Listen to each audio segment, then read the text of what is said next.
Hey everyone, Callum here, and this is the wall-mounted CD player. You know you're not perhaps dealing with the most high-end piece of equipment when the name literally states what it is on the box and nothing else. It's a little bit like buying supermarket brand beans that just says beans in all capitals or something like that. But yeah, that's what it is. A wall-mounted CD player from Jimwey. And I bought it for a couple of reasons. If you didn't see my last video about my Philips 425, I basically tidied up my old workshop radio to make it more capable of playing music from my phone, just by adding in an auxiliary cable and trying to bring it somewhat into the 21st century. However, afterwards I was thinking more about it and I started to think about going one step further, adding in some kind of Bluetooth functionality so that I wouldn't have to leave my phone plugged in on the shelf. I already have a Bluetooth device attached to my old HiFi in the same way. You can actually go see a video about that for more details. But my girlfriend is also using the workshop a lot right now for a big art project, and she listens mainly to CDs. So I was thinking, well, okay, Bluetooth, CDs, maybe I should just go all in and buy a CD player for it. But at the same time, I didn't want to make my nice old radio that I'd just done up redundant. So I thought, well, maybe I can find a small Walkman or CD player or something and stick that up on the wall along with a separate Bluetooth receiver. And while I was kind of searching for a solution to all this, I found, well, this, the wall-mounted CD player, which is both CD, Bluetooth, line-in, radio, micro SD, USB. It's also got a timer. It's got a few other features as well. And it cost me about $39.99, down from what Amazon claimed to be a £100 retail price, which seems ridiculously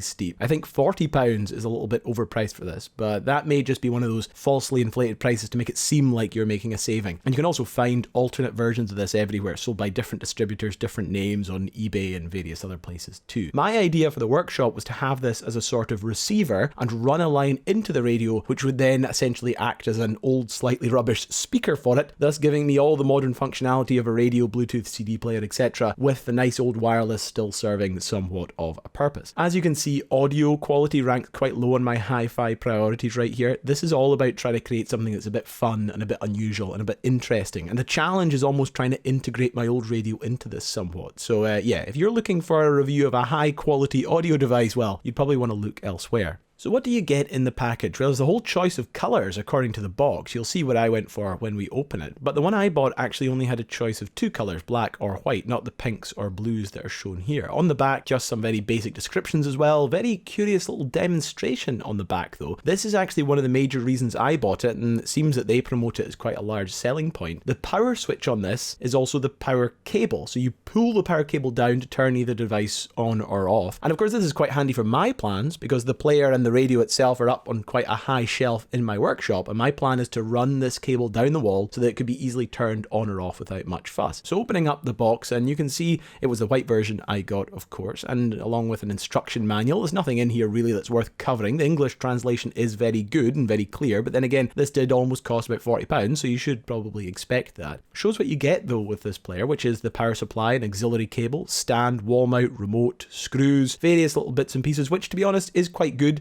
I've talked in the past about how I don't like a lot of the cheap accessories that you're given, but all of these are of quite good quality, and a lot of these things I would expect not to be packaged with it, so I'm quite glad they included them in the box. The device itself looks quite nice. You can see the power supply cable here, and interestingly see that it is USB powered. There's a USB wall adapter that also comes with the box. On the top here, obviously you got the cover and the CD player part, and interestingly, they do state this on the website, there is no CD cover. It's completely open, the disc is exposed to the air. Now personally I love that because I think that's what makes this thing look so cool. Will it be appropriate though in a dusty, dirty workshop? Well, I suppose that remains to be seen, but this is, I'm hoping, placed quite high up where the dust and the grime isn't really going to maybe get to it, and the verticality of the device I was hoping means that there's going to be less things sitting on the top of it. Where the power comes in, you can also see the headphone / line in input. They're combined on this unit, which is a shame. I was hoping that there would be two separate 3.5mm jacks. You can also see though there is the SD card slot here and the USB input. Both things that I feel are very rarely used, certainly by me anyway, especially in say car stereos and that, but handy to have included just in case, I suppose. On the top you've also got the controls. You can see that there is a screen here for track information and the like, along with forward, backwards, volume and function buttons. Interestingly, no play, no pause, no stop buttons, which is quite strange. Everything like that has to be done through the remote control, but also this is quite an inaccessible panel anyway if it's on the wall or up high, so I'm guessing they weren't really expecting you to use it that much. The other thing is the play and stop buttons are also somewhat served by that cable, because when you pull the power cable, the on-off button, it automatically starts or stops the player itself. So I'm guessing they expected you to just quickly pull on that cable, and that's how you would start the device most of the time anyway.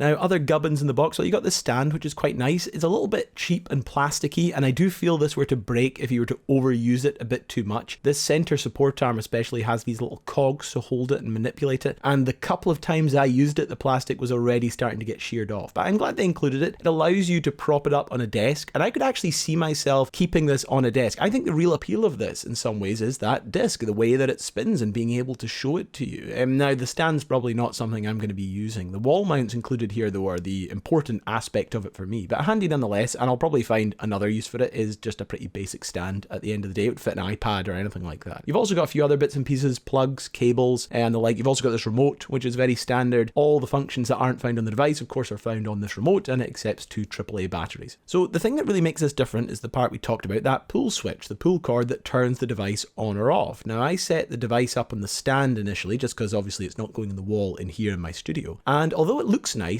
the problem is to effectively pull this cord, you sort of need to mount the CD player on its side. And then of course, that means the 2 speakers, because there's only 2, there's not 4, they're located at the bottom corners of the device. They kind of have to go on their side, which is a little bit of a strange design, but the effect of the CD is really quite neat. You pull the cord, the screen fires up, and oddly, well, I just don't really know when you're going to be looking at this screen. I mean, it would probably be better served on the front, but I can understand why they didn't want to do that, because they didn't want to ruin the quite nice minimalist design that they're going for. But it's just always going to be slightly awkwardly out of sight. But it is handy in case you ever do need to know track information or what setting you've got it onto or what volume you've got it onto, that kind of thing.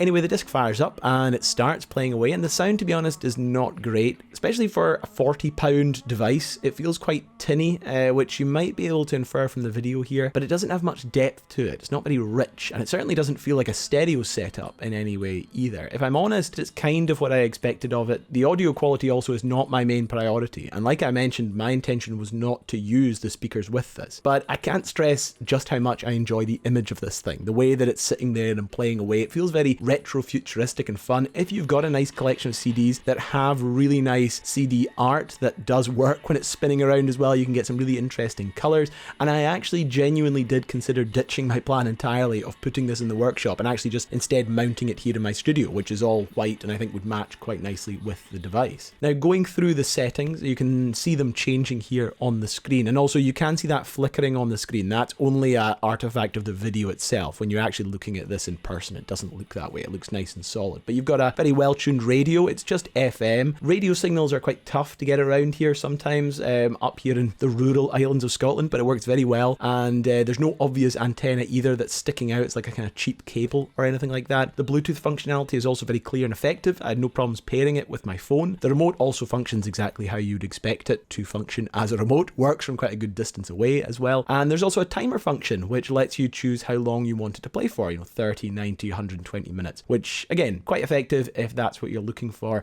After everything seemed to be going too good to be true though, I hit the problem. And it was the aforementioned 3.5mm jack, the headphone / line-in input. While testing the different modes, I got to the line-in. And when I tried, first of all, plugging in the line-in device just to play some music through an external player, I got nothing. No sound, no registration or anything that it was working. I then tried putting in headphones because the manual quite obviously states that the sound should cut off through the speakers and play through the headphones when you plug something into the jack, and of course that wasn't happening either, which means the 3.5mm jack was dead for whatever reason. However, I could hear faint sounds coming through the jack. I don't know if you can actually hear this in the video, but when I was testing it, the faintest signal was coming in while the music was still coming out over the speakers, implying that there was some kind of connection in there, but that it was loose and only partially functioning in some way. Now, I know this is the part of the review where I tell you I returned it, got a refund, got a replacement device, for example, but I live on a very remote island. I am impatient. I do not like like returning stuff. I despise having to go to the post office to send things back and go through that entire rigmarole and hassle. So I thought at least before I do that, I should open it up and see what's going on, because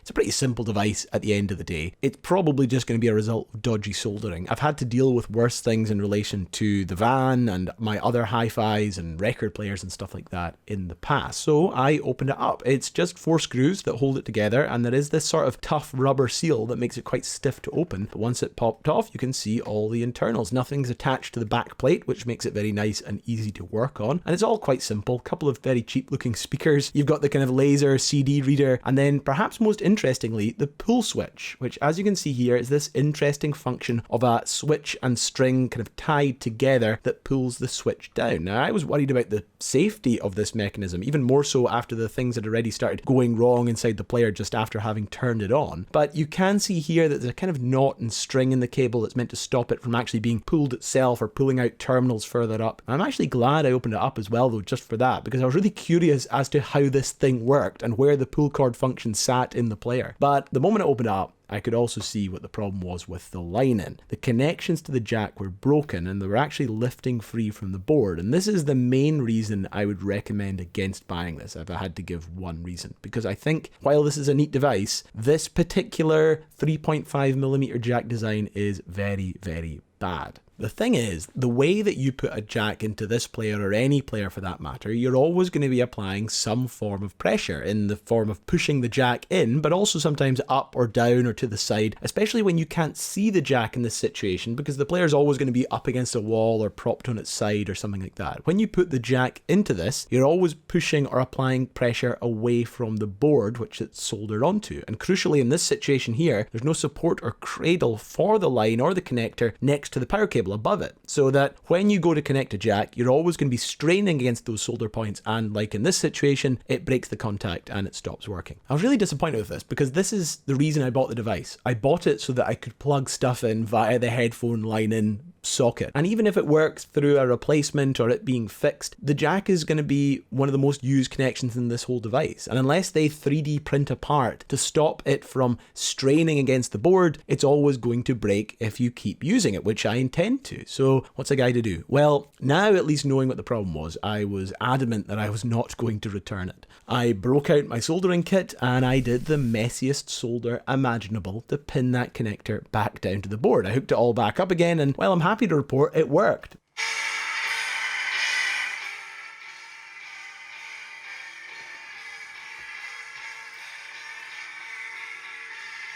But almost immediately, when I put the 3.5mm jack in, I strained it in the wrong way ever so slightly, and it immediately cut out again. One of the pins, again, must have come loose. It still works, but like I say, you have to be very, very careful. It didn't put me off the device, I suppose. I still very much like the design and the way that it works, but this is a design flaw that should never have made it past the production. You could have 3D printed a part that would have fixed this almost instantly. And for a device that cost me £40 and apparently may have cost somebody almost £100, that's pretty bad. Anyway, with it working somewhat, I took it down to the workshop, fitted it in place, and I think it looks pretty good up there. I hooked it up to the old radios that essentially now, from the remote, you can have complete control over what is playing without pressing any buttons, which is useful, of course, because the player buttons are so high up on this. And I actually did do another little alteration. I took a Sharpie and I marked the corresponding buttons on the face in case I ever needed to use them.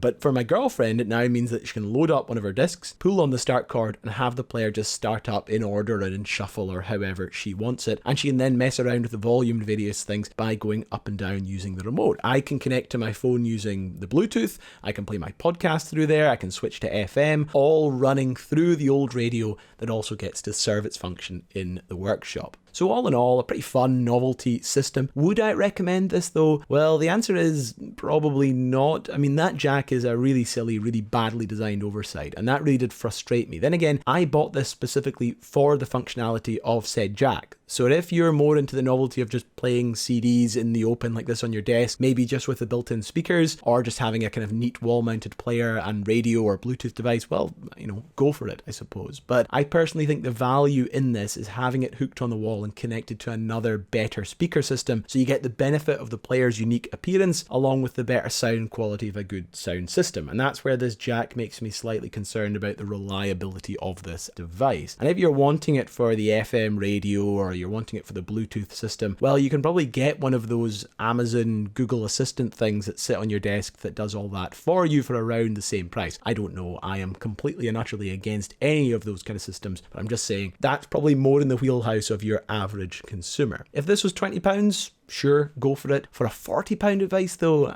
I just can't really recommend that. Unless, like me, you're not too bothered about the thoughts and repair work, you enjoy these things for the fun factor alone, you're not too bothered about if it breaks down the line because it is for a little bit of fun. But yeah, well, thanks very much for watching. Niche little product, I know, but very fun and interesting device. If you know of any classic wall-mounted CD players and the like, do let me know in the comments. I'm interested now in exploring getting one for a future build in my studio here. And of course, if you enjoyed this, leave a like or subscribe or basically do whatever you want. I am going to go down to my workshop, do some work and marvel at the spinning disc on the wall. So yeah, thanks very much for watching. Bye bye.